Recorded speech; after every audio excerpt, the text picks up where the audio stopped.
respiratoire. Le vautour ayant repéré le cadavre, il s'en approche délicatement, puis d'un bond, C'est marrant. d'un seul, monte sur l'animal mort. Monsieur ne risque quasiment rien. Nous disions en préambule, il y a absence de cerf, donc du côté des pattes, il est tranquille. En revanche, vous allez me dire, il reste le bec. Eh bien là non plus, car nous avons choisi avec Nathalie et à dessein cette espèce de petit vautour qui, dans la nature, eh bien, dans la nature, il va venir après les gros vautours, comme les oricours, les dos blancs, les vautours de Rupel, tout simplement parce que lui, son bec n'est pas assez puissant pour découper les cuirs épais, alors que les gros vautours que je viens d'énumérer ont un bec extrêmement puissant. Alors lui, il ne peut pas découper les cuirs épais, fût-il très fin, monsieur a un grain de peau exceptionnel. Alors, il va se contenter des petits morceaux de viande qui resteront collés sur les os, collés ça et là.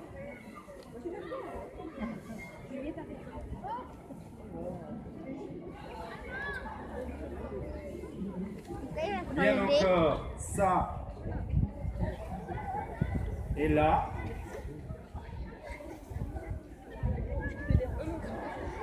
Bim.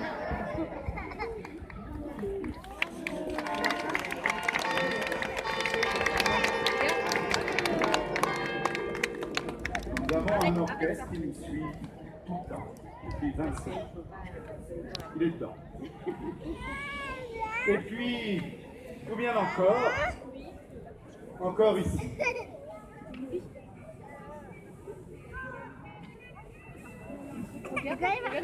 Voilà le vautour repu peut regagner le point de Nathalie. Quant à vous, messieurs, hop, hop, hop, hop. Ne bougez pas. Car ce sont maintenant les chacals qui vont nous rejoindre. Absolument pas, vous pouvez vous relever, mais vous relevez seulement sous un tonnerre d'applaudissements. Bravo.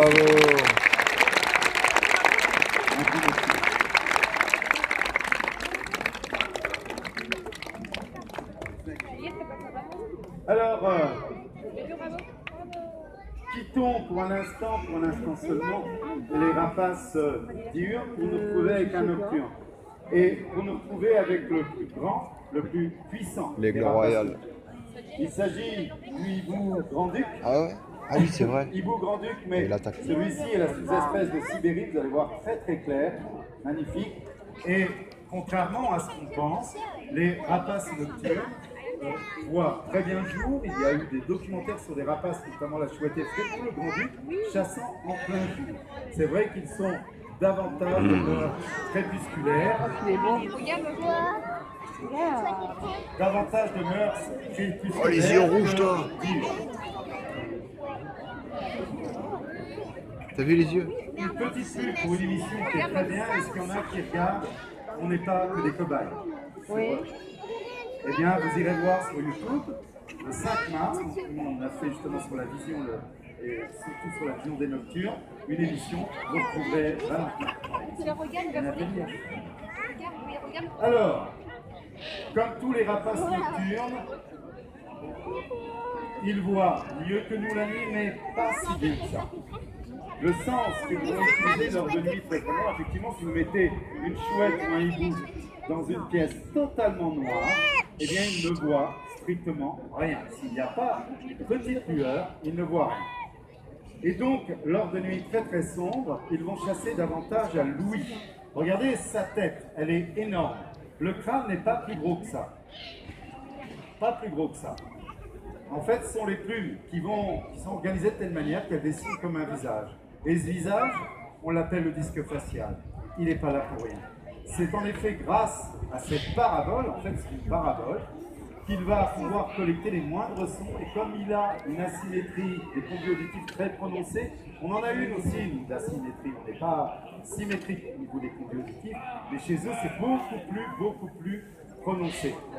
Eh bien, il va pouvoir localiser précisément la source d'un bruit. Autrement dit, imaginons Valentin perché sur le toit, là-bas, là-haut, lors d'une nuit très très noire où on ne voit pas si bien que ça, eh bien il pourrait il pourrait capturer une proie ici sans jamais l'avoir vue, simplement l'ayant pris. Et enfin, et là je demanderai aux combattants, s'il vous plaît, s'il vous plaît,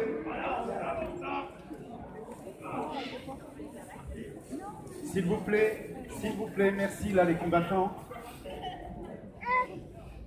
S'il vous plaît. Là on fait voler le Grand-Duc. Voilà, juste le temps qu'on fasse voler, après vous prendrez avec grand plaisir. Mais là, il va trouiller. Donc on fait les choses chacun son tour. Et donc dernière chose, disais-je, eh bien, c'est le vol parfaitement silencieux.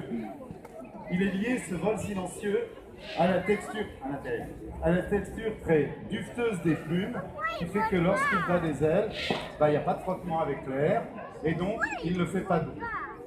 Et si à votre tour, vous ne faites pas de bruit, mais c'est déjà le cas, vous allez entendre que lorsqu'il vole, il n'y a rien en C'est rigolo. Cap, faut que j'éteigne mon micro.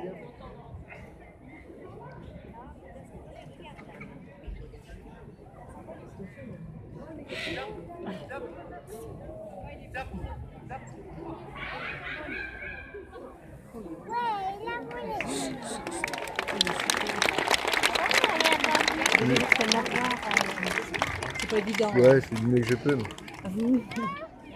Et il a les yeux rouges, c'est incroyable. Ah oui.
Voilà, Valentin nous quitte et Nathalie vous salue bien bas. 25 ans de danse.